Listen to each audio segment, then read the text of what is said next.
पुनर्निर्माण हुआ है। ऐसे गौशाला के अस्तित्व के पुनर्निर्माण को लेकर आपके क्या विचार है?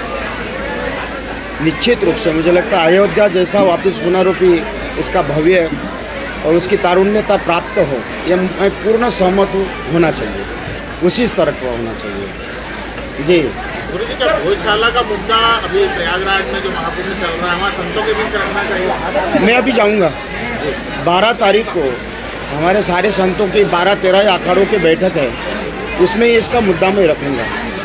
अभी आपने अपने स्पीच में कहा है कि आने वाले समय में आप इसके लिए भ्रमण पर निकलेंगे, क्या मिशन रहेगा, क्या मिशन यही है कि जागृति आ जाए समाज में। और इतने सालों वर्षों कई शताब्दियां निकल गई, फिर भी आज तक हमको संघर्ष और हमको अपने आप में भीख मांगनी पड़ रही है। ये भीख क्यों मांगे?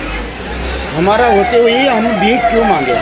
मुझे लगता है भीख मांगने का समय नहीं, समाज में जागृति की ज़रूरत है। बस यह सख्त ज़रूरत है कि आज हम लोग हर एक काम में न्यायालय, पुलिस इसके आड़ में जाते, इससे अच्छा कहीं ना कहीं समाज जागृति हो।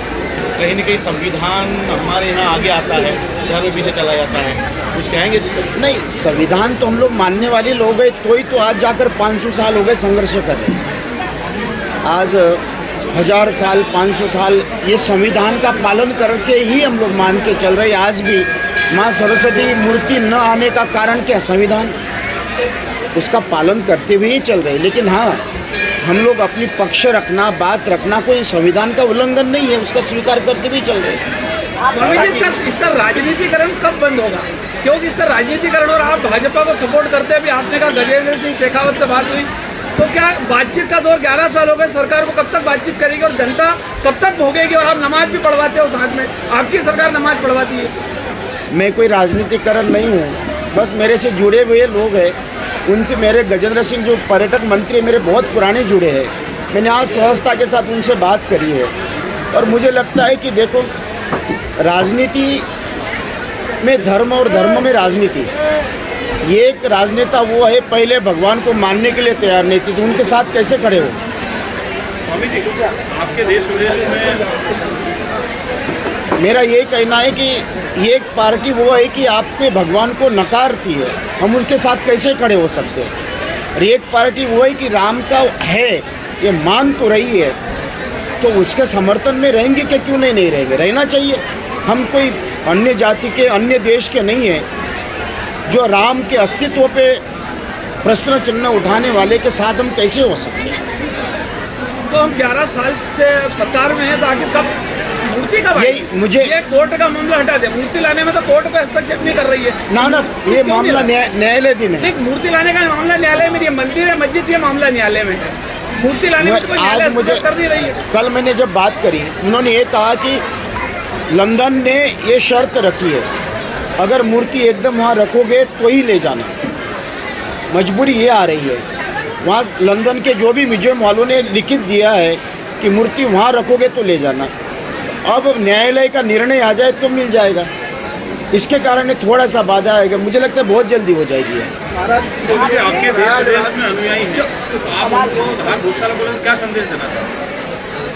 मैं यही चाहता हूँ कि आप एक बार सारे भारत और सबको यहाँ आकर देखना चाहिए। और मैं मेरे अखाड़ों वालों को भी कम से कम सबसे कहूँगा कि मेरे 12-13 अखाड़े के महामंडलेश्वर, आचार्य महामंडलेश्वर, साधु संत महात्मा, एक बार सबको लाने की इच्छाएं मैं लेकर आऊँगा उनको। आपने कहा कि 25 से 50 हज़ार लोग जो है भोपाल सीएम हाउस के वहाँ पर जाएं और आप एक पद यात्रा करने वाले हैं, तो क्या कहेंगे इसको लेकर? अब इनको समझ में आना चाहिए। पिछले बार भी मुझे कई विश्वसनीय सूत्रों ने बताया कि शिवराज जी के पास जाने के बाद भी शिवराज जी ने इस पर ध्यान नहीं दिया। तो मुझे लगता है कि ये थोड़ा सा संदेश लाने के लिए, उनको जागृति लाने के लिए, मूर्ति के प्रति और थोड़ा भय न होकर, निर्भय होकर मूर्ति लाने के लिए तटस्थ रहे, इसलिए मेरा ये कथन था। प्रयागराज में कुछ अव्यवस्था के कारण मौतें हुई, आप किसको जिम्मेदार ठहराते हैं? अब ये कहीं ना कहीं फेलियर तो रहा है प्रशासन का, कुछ षड्यंत्र लोगों ने किए हैं, उसमें लोगों को भयभीत कराने के लिए कई फालतू की बातें फैलाने का काम किया है। तो ऐसे कुछ ही जो अधर्मी लोग हैं उनके कारण ये सब हुआ है। बागेश्वर जी को लेकर तमाम बातें की जा रही है, उन्होंने कहा कि वो लोग वहाँ पर मरे हैं, आज पर वो लोग सीधे स्वर्ग हुए हैं, अब बहस छिड़ गई है।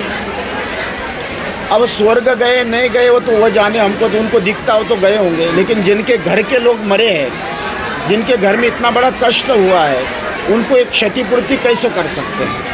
हम यही कह सकते हैं कि अब लापरवाही, अब भगवान के जन्म मृत्यु जरा व्याधि परमात्मा के अधीन होता है, लेकिन फिर भी अब वो क्षति पूर्ण तो नहीं कर सकते हैं। ये अपने आप को कहीं ना कहीं समाधान प्राप्त करने के लिए हम लोग कर रहे हैं बस। शंकराचार्य जी उनको विरोध में आ गए हैं।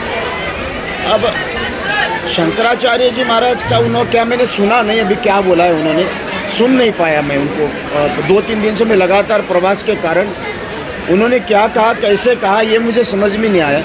लेकिन फिर भी अगर उन्होंने कोई बात कही तो सत्य बात कही होगी। शंकराचार्य जी ने कहा है कि बागेश्वर जी कहते हैं कि वहाँ पर मोक्ष मिलेगा, तो हम बागेश्वर जी को वहाँ पर ले जाते हैं और धक्का दे देते हैं।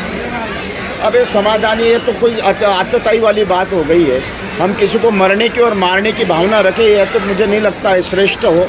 लेकिन फिर भी हाँ, इस तरह के बयान देना शंकराचार्य जी को भी अच्छा नहीं लगता है, मुझे नहीं लगता है देना चाहिए। अगले साल शुक्रवार और बसंत पंचमी एक दिन है, तो ऐसी स्थिति में क्या बिल्कुल प्रण करेंगे कि नमाज नहीं होने दी जाएगी? मुझे लगता है कि यहाँ नमाज नहीं होना चाहिए। इनका ये स्थान नहीं था, ये ज़बरदस्ती से अपना कब्जा करने में लगे हैं। सरकार उसी में आगे बढ़े, बिल्कुल नमाज नहीं होना चाहिए। आपकी जिस सरकार को हम सपोर्ट करते हैं उन्होंने बार बार नमाज पढ़वाई है।